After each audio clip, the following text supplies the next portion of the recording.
Hello friends, मैं विजय गर्ग एक बार फिर से अपने YouTube के channel aeon computer learning concept में आप सभी का फिर से स्वागत करता हूं।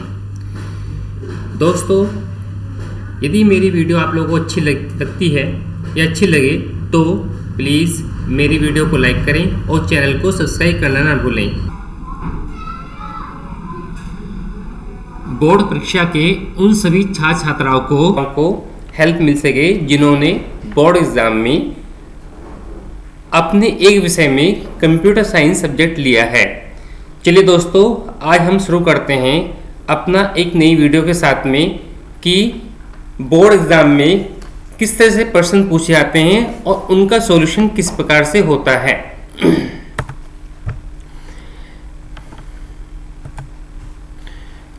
दोस्तों, इससे पहले वाली वीडियो में मैं बता चुका हूं कि सी भाषा में नेस्टेड लूप क्या होता है। जो मेरा ये आने वाला क्वेश्चन है जो बोर्ड एग्जाम में काफ़ी बार रिपीट होता है, यह भी नेस्टेड लूप से संबंधित है। क्वेश्चन क्या है, क्वेश्चन को देखते हैं। उससे पहले देखिए कि नेस्टेड लूप क्या होता है। नेस्टेड लूप, जब हम लूप के अंदर लूप होता है, यदि लूप के अंदर लूप होता है तो उसे नेस्टेड लूप कहते हैं। एक बार फिर रिपीट कर देता हूं, जब लूप के अंदर लूप कार्य करता है तो उसे नेस्टेड लूप कहते हैं। इसी प्रकार दोस्तों, जब इफ के अंदर इफ होता है उसे नेस्टेड इफ कहते हैं और जब लूप के अंदर लूप होता है उसे नेस्टेड लूप कहते हैं। नेस्टेड लूप से संबंधित दोस्तों एक क्वेश्चन जो मैं आप लोगों के लिए आज लेकर आया हूं, यह है यूपी बोर्ड में काफ़ी साल से कई बार रिपीट हो रहा है।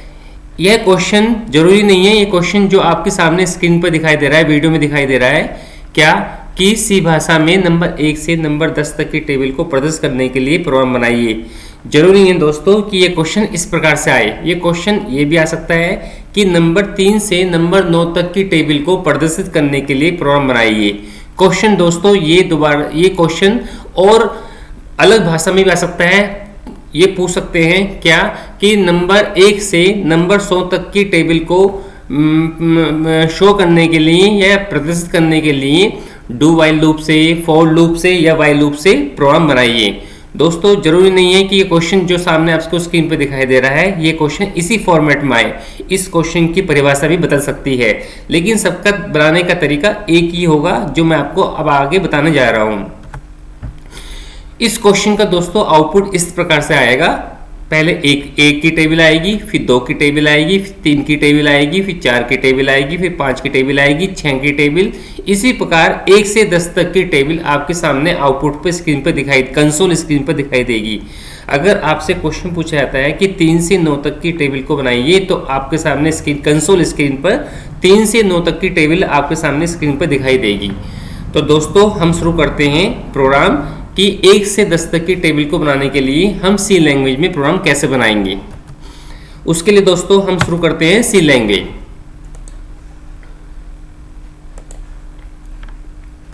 सी लैंग्वेज शुरू करने के बाद दोस्तों अब आपके सामने एक बिल्कुल ब्लैंक सी खुल कर आ रही है। अब हम क्या करते हैं, यहाँ पर एक नई सी की फाइल ओपन कर लेते हैं। हम Alt F करके या फिर फाइल पर क्लिक करके एक न्यू फाइल खोल लेते हैं। उस फाइल को हम दोस्तों सेव करेंगे। F5 जो फंक्शन की होती है, F5 स्क्रीन को फुल करने के लिए F5 का हम प्रयोग कर सकते हैं। दोस्तों देखो, मैं F5 बार प्रेस कर रहा हूँ, ऑफ कर रहा हूँ, ऑन कर रहा हूँ। इस प्रकार से सी लैंग्वेज की स्क्रीन को फुल करने के लिए आप F5 का यूज़ कर सकते हैं। अब आपको सबसे स्टार्टिंग में क्या करना है दोस्तों, सबसे स्टार्टिंग में आपको 2 हेडर फाइल लिखनी है जो कि हर प्रोग्राम में लिखी जाती है। ये मैं आपको पहली वीडियो में भी काफ़ी बार बता चुका हूँ कि 2 हेडर फाइल आपको हर प्रोग्राम में लिखनी पड़ेंगी। तो यहाँ पर आप 2 हेडर फाइल का यूज़ कर लीजिए। 2 हेडर फाइल कौन सी है दोस्तों, बताइए। हाँ बोलिए। 2 हेडर फाइल हैं, इंक्लूड और stdio.h और दूसरी हेडर फाइल है, बोलिए, इंक्लूड conio.h। 2 हेडर फाइल दोस्तों लिखने के बाद आपको क्या करना पड़ता है, आपको पता है कि सी लैंग्वेज में जितने भी प्रोग्राम बनते हैं सबके सब वर्ड मेन से शुरू होते हैं। तो यहाँ पर आप लोग वर्ड मेन लिख दीजिए। वर्ड मेन लिखने के बाद दोस्तों आपको क्या करना है, 2 वेरिएबल लेने हैं। एक तो बाहर वाले लूप के लिए, एक अंदर वाले लूप के लिए। उसी प्रकार से जैसे कि मैंने पहले वाले आपकी वीडियो में बताया था, जब पिरामिड का प्रॉब्लम मैंने आप लोगों को बता के दिखाया था। तो यहाँ पर आप क्या करिए, एक तो ए ले लीजिए और एक बी ले लीजिए। CLR से दोस्तों स्क्रीन को साफ कर देते हैं। अब हम क्या करते हैं, एक बाहर वाला लूप हम शुरू करते हैं। बाहर वाला लूप शुरू करने के लिए फॉर लूप लगाइए और उस लूप को चलाइए 1 से 10 तक। तो आप करिए a बराबर 1 और a is less than equal to 10 और a को प्लस प्लस कर दीजिए। a को प्लस प्लस कर दिए दोस्तों, a को आगे इंक्रीमेंट कर दीजिए, एक एक लूप को आगे एक एक बढ़ाने के लिए। इस लूप की ब्रेसेस लगाइए, यानी कि इस लूप की बॉडी शुरू करिए। बॉडी शुरू करने के बाद अब अंदर वाले लूप को आप शुरू करिए किससे, b से। पहला लूप जो है वो तो शुरू करना है आपको a से और अंदर वाला लूप शुरू करना है b से। b बराबर 1 कर दीजिए और ये लूप चलेगा दोस्तों कहाँ तक, ये लूप चलेगा ये भी 10 तक। अगर आपसे क्वेश्चन पूछा जाता है कि 3 से 9 तक बनाना है तो बाहर वाला लूप दोस्तों 3 से शुरू करिए और अंदर वाला लूप 9 तक चलाइए। ये चलाने के बाद दोस्तों क्या करना है आपको b प्लस प्लस कर देना है और इसको आप यहाँ बंद कर दीजिए। लूप को बॉडी को शुरू कर दीजिए। शुरू करने के बाद प्रिंटफ कंडीशन लगाइए। प्रिंटफ में दोस्तों क्या करना है आपको, प्रिंटफ में परसेंटाइल डी से आपको प्रिंट कर देना है इन दोनों का मल्टीप्लाई, a एंड b का मल्टीप्लाई आपको यहाँ पर प्रिंट कर देना है, कुछ नहीं करना है। इस लूप को बंद कर दीजिए। इस लूप को बंद करने के बाद जैसे पिछली वीडियो में बताया था दोस्तों, पिरामिड बनाने के लिए हमें यहाँ पर प्रिंटफ करना पड़ता है। तो यहीं पर आप प्रिंटफ कर दीजिए और /n लगा दीजिए।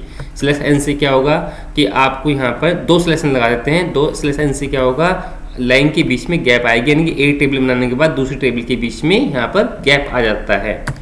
अब क्या करिए, ये तो अंदर दोस्तों देखिए ये वाला लूप तो बंद हो गया, अंदर वाला लूप। अब बाहर वाले लूप को बंद करिए। यहाँ पर बाहर वाले लूप को बंद करने के लिए ब्रेसेस लगा दीजिए और यहाँ पर आप लोग गेट सेस लगा दीजिए स्क्रीन को रोकने के लिए, यानी कि एक अनवांटेड इनपुट लेने के लिए। और आप वॉइड मेन का ब्रेसेस से आपका यहाँ पर शुरू हुआ था और उसको यहाँ शुरू कर दीजिए। दोस्तों एक काम और करना है आपको फॉर लूप से ऊपर CLR के नीचे फॉर लूप के ऊपर आपको यहाँ पर एक प्रिंटफ करके /n लगा देना है, थोड़ा लाइन को नीचे प्रिंट करने के लिए, नहीं तो फिर आपको स्क्रीन पर दिखाई नहीं देता है दोस्तों। इसको करने के बाद आप यहाँ पर कर दीजिए और फाइल को सेव कर दीजिए। सेव करने के बाद फाइल को दोस्तों, जब हमने फाइल को शुरू में सेव नहीं की, हमने एक थोड़ी सी गलती कर दी थी। अब हम क्या करते हैं, कोई बात नहीं, अब यहाँ पर हम फाइल को सेव कर देते हैं। फाइल का नाम देते हैं कुछ भी, हमने कहा टेबल नाम से हम फाइल को सेव कर देते हैं, table.c। मैंने पहली वीडियो में बता चुका हूँ दोस्तों, यदि आप .c नहीं देंगे तो फाइल आपकी C लैंग्वेज में फाइल नहीं बनेगी। और टेबल आपको फाइल का नाम, प्राइमरी नाम कुछ भी हो सकता है, जरूरी नहीं कि टेबल दें। A1 A2 A5 B1 B2 B5 कुछ भी दे सकते हैं, जो आपकी मर्जी हो।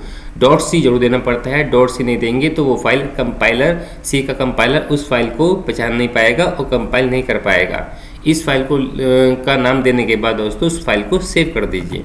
सेव करने के बाद अब इस फाइल को हम लोग कंपाइल करके देखते हैं कि फाइल बनी नहीं बनी है। फाइल को कंपाइल करके देखिए दोस्तों क्या होता है, Ctrl F9 से इस फाइल को कंपाइल कर दीजिए। एरर आ गई है। एरर क्या है ये देखते हैं। एरर में हमारी कुछ छोटी कहीं ना कहीं गलती हो गई है। गलती क्या हो गई है, एक काम करते हैं, एरर पढ़ते हैं क्या आई है। F9 करिए। एरर लिखा है कोड हैज़ नॉट इफेक्ट, यानी कि प्रिंटफ में कहीं ना कहीं हमारी गलती हुई है। देखिए यहाँ पर कर्सर दिखा रहा है, यहाँ देखिए यहाँ पर क्या गलती हुई है। यहाँ पर हमने ब्रैकेट्स शुरू नहीं कर रहे हैं ये वाले, और यहाँ ब्रैकेट बंद तो कर दिए लेकिन शुरू नहीं कर रहे हैं। अब फाइल को दोबारा सेव करिए। सेव करने के बाद फाइल को दोबारा से कंपाइल कर दीजिए। कंपाइल Ctrl F9 से देखिए दोस्तों, आउटपुट देखिए किस तरह से आ रहा है। आउटपुट देखिए 1 की टेबल, 2 की टेबल, 3 की टेबल, 4 की टेबल, 5 की टेबल, 6 की टेबल, यानी कि सारी 1 से 10 तक की टेबल आ रही है। आप चाहें तो दोस्तों इस टेबल के बीच में गैप दे सकते हैं। गैप देने के लिए क्या करिए, वापस आप जाइए कोडिंग पर। कोडिंग जाने के बाद आपको क्या करना है, आपको कुछ नहीं करना है, आपको यहाँ पर एक स्पेस और देना है, स्पेस की से इस तरह से, और देने के बाद फाइल को फिर यहाँ पर देने के बाद यहाँ पर भी दे दीजिए और फाइल को यहाँ पर सेव करिए। सेव करने के बाद फाइल को दोबारा से कंपाइल करते हैं। अब देखिए दोस्तों आउटपुट किस तरह से आ रहा है। एक ही टेबल आपकी वर्टिकल भी आ रही है और एक ही टेबल आपकी हॉरिजॉन्टल भी आ रही है, किसी तरह से देख सकते हैं। अब दोस्तों यदि आपके सामने क्वेश्चन आता है क्या कि 3 से 9 तक टेबल बनाना है 3 से 9 तक, तो आपको यहाँ पर 3 देना है, यहाँ पर 9 देना है।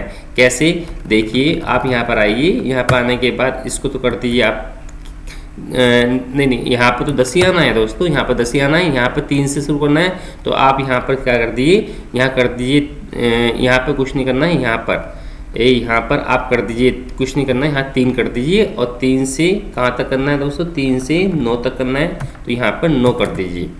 अब देखते हैं दोस्तों हमारा क्या आउटपुट आता है। कंट्रोल F9 कर दीजिए। 3 से 9 तक की टेबल दोस्तों आपके सामने स्क्रीन पर आ चुकी है। हमने प्रोग्राम में जरा कहीं कुछ नहीं किया, थोड़ी जगह पर चेंज किए हैं। चेंज करने के बाद इस क्वेश्चन का आंसर देखिए चेंज हो गया है, और क्वेश्चन भी चेंज हो गया है। क्वेश्चन ये भी आ सकता है कि 1 से 100 तक की टेबल को प्रिंट करो। क्वेश्चन ये भी आ सकता है कि 1 से 10 तक की टेबल को प्रिंट करो। क्वेश्चन ये भी आ सकता है 3 से 9 तक की टेबल को प्रिंट करो। दोस्तों ये प्रोग्राम बनेगा आपका नेस्टेड लूप से। नेस्टेड लूप क्या होता है, क्या नहीं होता है, ये आप लोगों को समझ में आ गया होगा।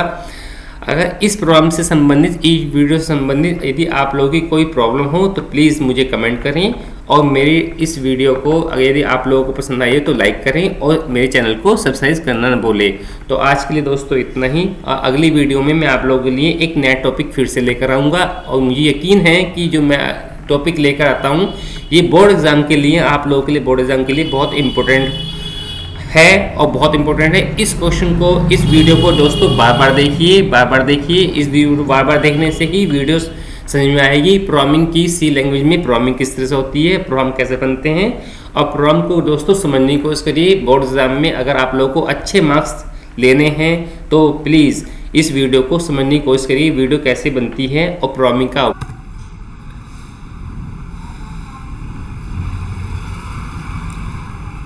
और दोस्तों प्रोग्रामिंग का आउटपुट कैसे आता है, किस तरह आता है और क्या आता है, इसको समझने की कोशिश करिए।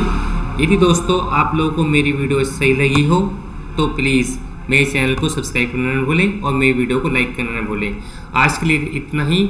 नेक्स्ट वीडियो में फिर मिलते हैं नई टॉपिक के साथ।